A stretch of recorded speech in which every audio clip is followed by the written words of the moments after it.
Muy buenas estudiantes. Hoy vamos a estar hablando un poco del capítulo número 6, que es el capítulo de aluros de alquilo. Este es un nuevo grupo que vamos a conocer. Ya conocemos lo que es los alcanos, ahora vamos a conocer lo que son aluros de alquilo, que es un alcano realmente que incorpora en una de sus partes a un halógeno. Por eso se denomina halogenuro de alquilo. Halogenuro corresponde al halógeno y el grupo alquilo es ese grupo R, ese grupo alcano al cual se estaría uniendo, ¿verdad? Esta nueva familia ya nos es conocida porque a través de la reacción de radicales libres que conocimos en capítulos anteriores, el producto que generábamos era un compuesto que tenía halógenos incorporados dentro de su estructura. En ese momento ya realmente estábamos hablando de halogénuros de alquilo. Para empezar, vamos a hablar un poquito de la nomenclatura. Y aquí tengo, bueno, me va a ayudar de esta pizarra, aquí tengo ya unas anotaciones que son importantes que vayamos a tomar en cuenta con respecto a este capítulo 6. Halogénuros de alquilo son entonces ese grupo de compuestos que tienen halógeno que tienen un grupo R incorporado en su estructura. Entonces podemos tener lo que es el flúor, el cloro, el bromo, el yodo. Dentro de esta estructura, recordemos que los halógenos tienen una nube electrónica de 6 pares, de 6 electrones libres, 3 pares libres, que hacen que esa parte del compuesto sea parcialmente negativa. Aquí de hecho yo tengo una estructura tridimensional donde estoy representando un halogenuro de alquilo con un carbono acá y representando con rojo el halógeno. Este halógeno con rojo acá en esta parte tiene una nube de pares de electrones libres. Entonces, eso hace que esta parte de la molécula sea parcialmente negativa. Por ende, la parte opuesta a ese halógeno, o sea, esta parte de acá, tiene que ser parcialmente positiva para contrarrestar lo que es la parte negativa que hay de este lado. Entonces, esta parte es positiva, esta parte es negativa. Eso nos va a explicar en mucho más adelante lo que son las reacciones que se llevan a cabo a partir de estos compuestos. Ok, esto es un halogenuro de alquilo. También por ahí van a escuchar nombrar en algún momento los haluros de vinilo. Los haluros de vinilo son halógenos que el halógeno está unido directamente con un enlace a un carbono sp2 de un alqueno. Eso es lo que se conoce como un haluro de vinilo, pero lo vamos a discutir más cuando veamos los alquenos en el próximo capítulo. Y eventualmente también cuando conozcamos o se hablen bastante más de lo que es aromáticos, compuestos aromáticos, a veces los halógenos están unidos por un enlace a un carbono sp2 que pertenece a un anillo aromático. El que hemos conocido hasta el momento es el benceno. Esos como grupo se conocen como haluros de arilo. En este capítulo nos vamos a enfocar principalmente en los haluros de alquilo. Entonces, el flúor, el cloro, el bromo, el yodo, unidos a lo que son grupos de carbonos sp3. Ahora, nosotros en la nomenclatura tradicional que conocemos en IUPAC hemos visto que, por ejemplo, este compuesto, que es un cloro unido a un CH3, este como ejemplo, lo llamaríamos clorometano. Esa es la nomenclatura normal, clásica. De hecho, por aquí les tengo otros ejemplos. Por ejemplo, este bromo con este grupo etil, aquí se llama bromoetano, ¿verdad? No le pongo el número 1 porque es obvio que siempre va a estar en la posición número 1. En este caso, el propano sí, hay que especificar que aquí el yodo está en la posición 1 del propano. Entonces, eso se llamaría 1-yodo propano. Y por aquí tengo el flúor puesto en la posición número 2 de un propano. Entonces eso se llama 2-fluoropropano. Esas son las nomenclaturas tradicionales que conocemos de IUPAC. Sin embargo, esta nomenclatura en la calle prácticamente nadie la conoce. Entonces, hay que manejar un poquito lo que es la nomenclatura normal, la nomenclatura simple, esta nomenclatura tradicional, que aquí voy a ayudarme con un pilot para ir colocando los nombres que corresponden y les voy a explicar cómo es que cómo se determinan. En este primer caso tenemos el clorometano. El clorometano, pensemos el cloro por un momento como que el cloro más bien sea esa cadena principal que antes decíamos y marcábamos para después decir los sustituyentes.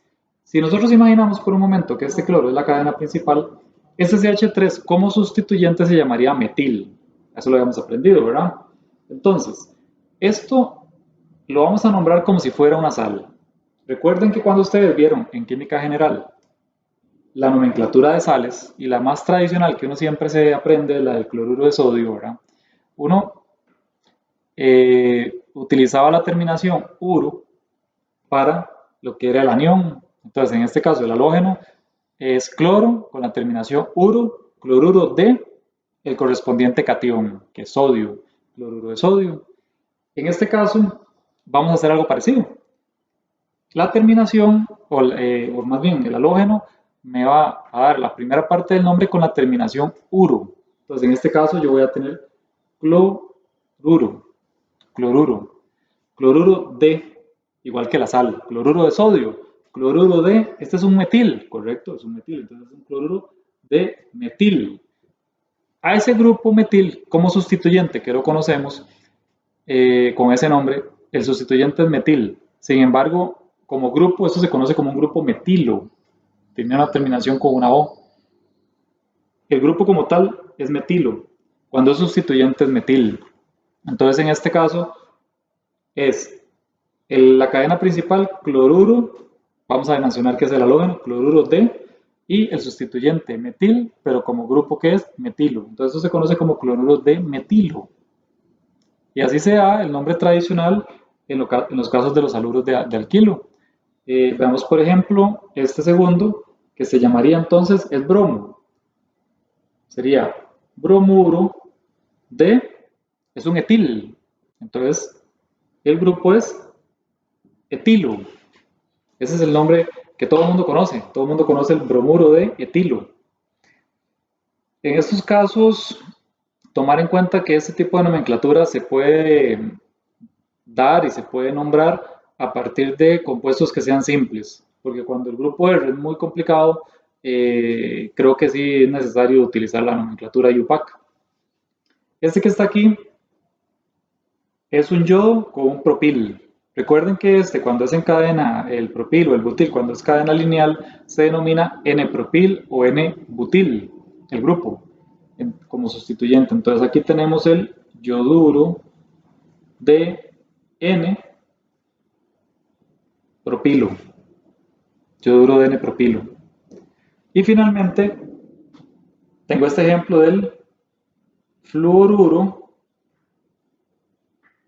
de, ¿qué grupo es este? Como sustituyente, es un isopropil. Entonces, se llamaría isopropilo, fluoruro de isopropilo. Esa es la nomenclatura. Y así, consecuentemente, se le puede seguir dando nombre a todos los demás halogenuros si podemos identificar bien el grupo R. Veamos por acá, yo tengo los butilos. Aquí no voy a escribir el nombre, nada más los voy a mencionar. Por ejemplo, este se llamaría bromuro de N-butilo. Está en la posición número 1 del butil, la cadena es N-butil, entonces bromuro de N-butilo.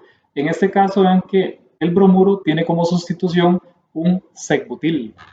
Entonces ahí tenemos un bromuro de sec-butilo. Este de acá, bueno, aquí se me atravesó con esta parte del nombre, pero aquí lo que tengo es un terbutil, bromuro de terbutilo. Y así es como se le da nombre entonces tradicionalmente. Hay que reconocer algunas posiciones también importantes cuando tenemos compuestos con más de un halógeno. Si los dos halógenos, en el caso que tenga dos halógenos, están ubicados en el mismo carbono, esta posición con respecto, dos bromos con respecto a un mismo carbono, se dice que es una posición geminal.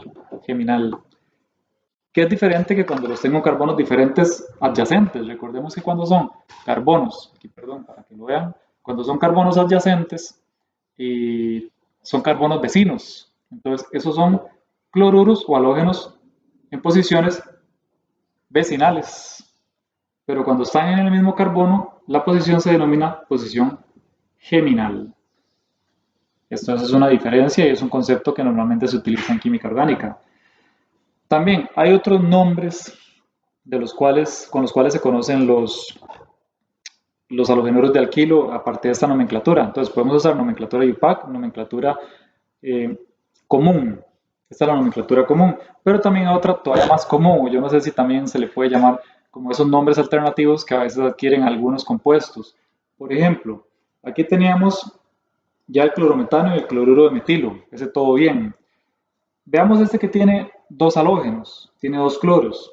Este que está aquí, en UPAC se llamaría diclorometano. Como acabamos de ver por aquí, hay nombres tradicionales con dos cloros, que no aplicaría con respecto a la sal como tal, en este caso como el bromuro de etilo, el cloruro de etilo. Cuando hay dos cloros, en este caso este adquiere como un nombre y que hay que sabérselo, hay que aprendérselo de memoria, que se llama cloruro de metileno, porque un CH2 se conoce como un grupo metileno. Entonces este es cloruro de metileno. El que sigue es un caso muy particular, el CHCl3, que se llamaría triclorometano. Nadie conoce el triclorometano. Sin embargo, si usted habla del cloroformo, nombre común tradicional de este compuesto, todo el mundo lo conoce, cloroformo. Y el último, que sería el tetraclorometano, nadie conoce el tetraclorometano. Ese se conoce como tetracloruro de carbono. Entonces, un nombre tradicional que se ha perpetuado a través de la historia y así se utiliza actualmente. Entonces son esos casos especiales que igual vamos a ir conociendo algunos en el futuro con respecto a la nomenclatura de algunos grupos tradicionales. Les puedo también comentar que este tipo de compuestos tienen utilidades particulares. Se utilizó por mucho tiempo como refrigerantes, los famosos CFCs. Eh, no sé si los habrán escuchado, se utilizaban como refrigerantes en muchos sistemas de aire acondicionado y sistemas de refrigeración. Los FDCs se llaman clorofluorocarbonados, compuestos clorofluorocarbonados, pero el problema es que estos cuando había una fuga y se emitían a lo que era la atmósfera, reaccionaban con las moléculas de ozono en la parte de arriba de la atmósfera, y entonces son los causantes principales de la disminución de la capa de ozono. Adicionalmente también hay, bueno, ya se han ido sustituyendo. Hay otras aplicaciones de los compuestos halogenuros de alquilo, o haluros, perdón, haluros de alquilo, que les puedo mencionar que funciona como anestésicos, también se utilizaron por mucho tiempo como pesticidas, el famoso DDT, que fue un pesticida que causó muchos problemas ambientales. Se han ido cambiando a la parte de insecticidas, pero tienen muchas aplicaciones. También les puedo decir que en el caso de sus cualidades o sus propiedades físicas o químicas, en el caso de los puntos de ebullición, puntos eh, de fusión, ellos se comportan en cierto punto como un alcano. Lo que pasa es que como tienen esa particularidad de la parte parcialmente negativa o parcialmente positiva, pues tienen generalmente puntos de ebullición más altos que el alcano correspondiente al número de carbonos. También tomen en cuenta que si el halogenuro de alquilo con el número de carbonos lineal es igual a un número de a uno que tiene un número de carbonos de la misma forma, pero es ramificado, el que es ramificado tiene menos puntos de contacto entre las moléculas, por lo tanto es más fácil volatilizarlo o fusionarlo. Entonces, los puntos de ebullición y puntos de fusión son mayores en los que son lineales que en los que son ramificados del mismo número de átomos de carbono. Y si usted quiere comparar, por ejemplo, entre un compuesto que tenga flúor y un compuesto que tenga yodo, el área de contacto es mayor en el yodo, porque el yodo es más grande. Entonces, lo que es el punto de contacto, al ser mayor, el punto de fusión, punto de ebullición, aumentan en los compuestos que tienen halógenos de mayor tamaño. Entonces, eso como general o de temas generales con respecto a esta primera parte del capítulo número 6.